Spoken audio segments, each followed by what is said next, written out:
जब कभी भी हम रामायण पढ़ते हैं, सुनते हैं या टीवी चैनल्स और मूवीज़ के थ्रू रामायण को देखते हैं, तो हमें पता चलता है किस तरह कैकेयी की मांग अनुसार राजा दशरथ श्री राम को 14 साल के वनवास पे भेजते हैं।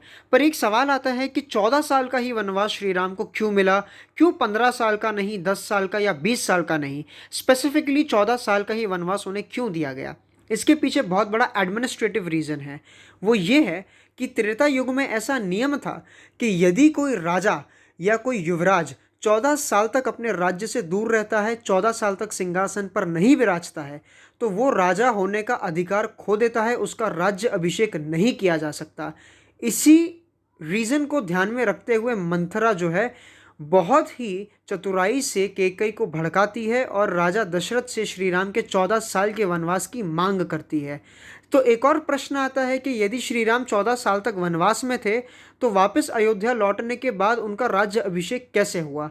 हम सभी को पता है कि जब राजा दशरथ का निधन हो गया था, तो भरत जो है वो वन में आए थे श्री राम के पास उन्हें ये दुखद समाचार देने कि उनके पिता श्री दशरथ का निधन हो चुका है। तब भरत जो है श्री राम की चरण पादुका अपने संग लेकर जाते हैं और ये कहते हैं कि राजा भरत कभी भी सिंहासन पर नहीं बैठेंगे, वो श्री राम की चरण पादुका सिंहासन पर रखेंगे और उनके अंतर्गत रहकर ही जब तक श्री राम अपना वनवास पूरा नहीं कर लेते, सिर्फ तब तक के लिए वो राजपाट संभालेंगे, लेकिन वो राजा कभी नहीं बनेंगे और श्री राम को ही राज्य सौंप देंगे। इसलिए जब श्री राम 14 साल के वनवास के बाद अयोध्या लौटते हैं, तो उनका राज्य अभिषेक कर दिया जाता है।